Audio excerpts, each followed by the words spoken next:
A água é uma molécula polar, ou seja, embora tenha carga elétrica total nula, há uma separação entre as cargas da mesma molécula devido à diferença de eletronegatividade entre o átomo de oxigênio e os átomos de hidrogênio, conforme mostra a figura. Baseado nisso, um aluno resolveu realizar o seguinte experimento.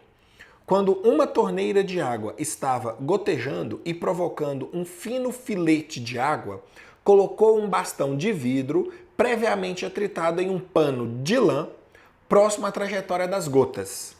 Assinale a alternativa correta. Bom, o que você deveria lembrar para resolver esse exercício?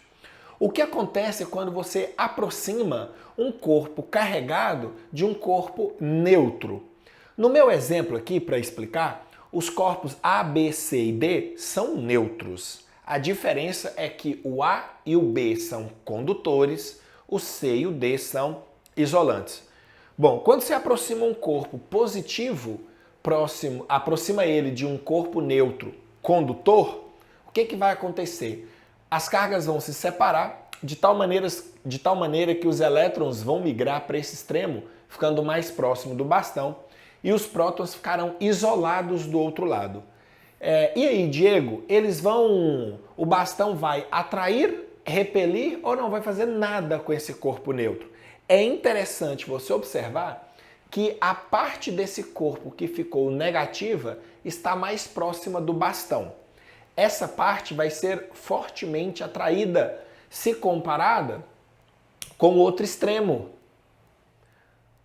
do objeto neutro, que vai ser repelido. Se você reparar, a força de repulsão, por estar mais longe, vai ser menor.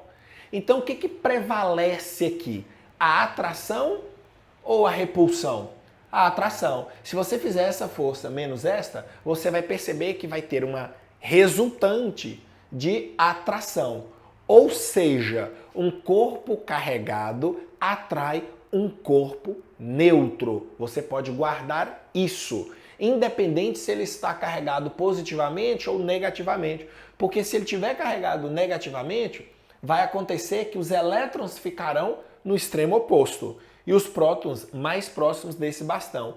Com a mesma ideia de cima, você pode falar que há uma força resultante de atração entre esse corpo negativo e esse corpo neutro. Ok. Ô Diego, e nos isolantes? Bom, nos isolantes é um pouco diferente, mas o resultado final é o mesmo. Você não tem aqui a separação das cargas, tipo, você deixar os prótons isolados aqui e os negativos aqui. O que tem é uma organização dessas moléculas dentro do isolante, de tal maneira que os elétrons, se você considerar que primeiro eu estou aproximando um bastão positivo, os elétrons vão ficar, repare só, mais próximos desse bastão. Portanto, a força de atração também vai prevalecer. Você pode pensar de maneira análoga se o bastão fosse negativo. Os prótons estão mais próximos, então também vai ser uma atração. Então, independente se esse corpo neutro é isolante ou condutor, se você aproximar um bastão, um corpo qualquer carregado, vai existir atração. Beleza. Depois que você lembrou isso, fica fácil de responder esse exercício. Vamos lá. Assinale a alternativa correta. Letra B de bola. As gotas de água são atraídas pelo bastão, lembrando que o enunciado fala que as gotas de água estão neutras, por isso eu fiz essa revisão.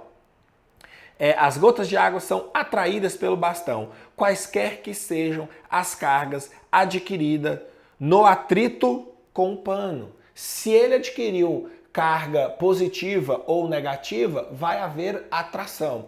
Gente, só vale lembrar um detalhe.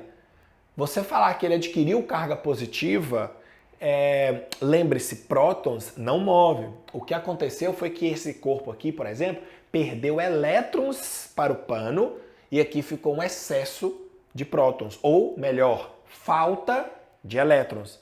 E nesse caso aqui, se o corpo ficar negativo, é porque ele recebeu elétrons, ficando com excesso de elétrons. Nada de falar que ele ganhou prótons ou perdeu prótons. Nada disso.